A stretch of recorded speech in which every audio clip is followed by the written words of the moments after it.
Et, et bonjour à tous les otaku, on se retrouve pour une nouvelle vidéo et surtout pour vous présenter un nouveau kanji. Donc le kanji qu'on va voir aujourd'hui, vous l'avez sans doute vu en miniature, il s'agit de ce kanji là. Alors ce kanji là, qu'est-ce que ça veut dire? Il n'y a qu'une signification, ça veut dire la main. La main. Et les prononciations, la lecture donc chinoise, hein, vous savez, il y a deux prononciations, une chinoise et une japonaise. La chinoise c'est shu, shu, avec un u, shu court, hein. On avait vu qu'on allongeait, on pouvait allonger shu, mais là c'est shu. Et la lecture japonaise c'est te, te ou ta. Voilà. Donc par exemple, ah oui, la prononciation, attention, change aussi, hein. J'ai dit chu pour la prononciation chinoise, mais comme d'habitude, selon les mots, la prononciation peut changer. C'est pas systématiquement chu. Par exemple, on a vu la dernière fois le kanji d'augmenter, hein.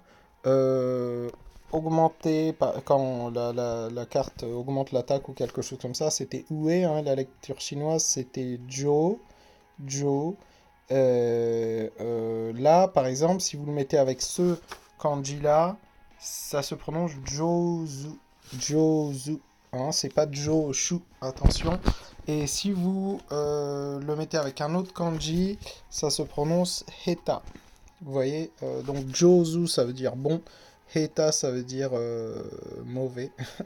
Donc Heta, c'est le kanji, je vous le présenterai la prochaine fois, c'est le kanji qui est contraire justement à Jou, hein, qui veut dire élevé. Le he de Heta, c'est baisser. Et là, c'est pas Heishu ou Heizu, vous voyez, là, c'est Heta. Donc, bon, on se demande comment ils ont fait ça, les kanji, mais c'est comme l'orthographe, hein, faut pas trop se poser de questions. Donc, ça change. Alors que c'est les mêmes, le même kanji avec comment dire, il y a juste un kanji qui veut. C'est l'opposé en fait. C'est le mot opposé mais qui se prononce pas pareil. Enfin, et surtout qu'il n'y a pas la même lecture. Bref, donc voilà, il est assez facile. Ce kanji-là, on l'utilise aussi pour. Alors, là c'est ai-te, hein. Celui-là, ça se prononce ai, et la t, ça veut dire adversaire. Adversaire, donc là, ils disent que les dégâts que vous allez infliger à l'adversaire, en fait, si c'est des dégâts immenses, colossaux, etc. Et que fait la carte après? Voilà, ça c'est celui-là dont je vous parlais tout à l'heure, c'est le he, hein. Si vous mettez celui-là et celui-là à côté, ça fait Heta, hein. Euh, Donc voilà, là, celui-là, c'est les deux kanji l'un à côté de l'autre, ça se prononce Aite, vous voyez. Et normalement, quand deux kanji sont l'un à côté de l'autre, on utilise la lecture chinoise, mais là, c'est la japonaise. Voilà, me demandez pas pourquoi, c'est comme ça. Voilà. Donc, en général, bah, maintenant, vous savez ce que ça veut dire, hein, quand vous voyez cette combinaison. Au moins, quand vous voyez ce kanji, vous savez que ça veut dire main. Alors, c'est pas toujours main, hein, quand c'est. Vous voyez là, par exemple, Aite, ça n'a rien à voir avec main, enfin adversaire. Euh, on utilise aussi ce kanji pour dire timbre, hein, dans Kite, chèque aussi, Kogite, voilà, pour dire bon, faible. Voilà, donc la signification quand il est avec d'autres kanji ne veut pas forcément dire, n'a pas un rapport qu'avec la main. Voilà. Donc bah c'est tout pour aujourd'hui. J'espère que euh, vous avez apprécié la vidéo et on se retrouve donc pour une autre vidéo de kanji.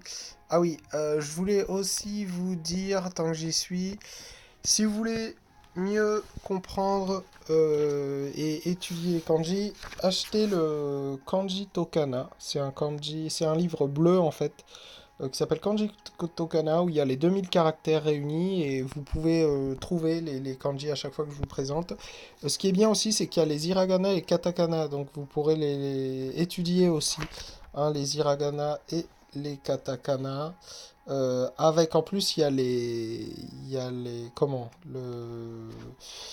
la prononciation des hiragana et des katakana, donc ça c'est bien. Et voilà, donc je vous le conseille si vous voulez, en regardant ces vidéos, c'est toujours bien d'avoir quelque chose sous la main. Donc voilà, ça s'appelle Kanji to Kana. Voilà, donc bah, en attendant, je vous souhaite une bonne fin de journée et je vous dis à plus pour la prochaine vidéo. Ciao ciao!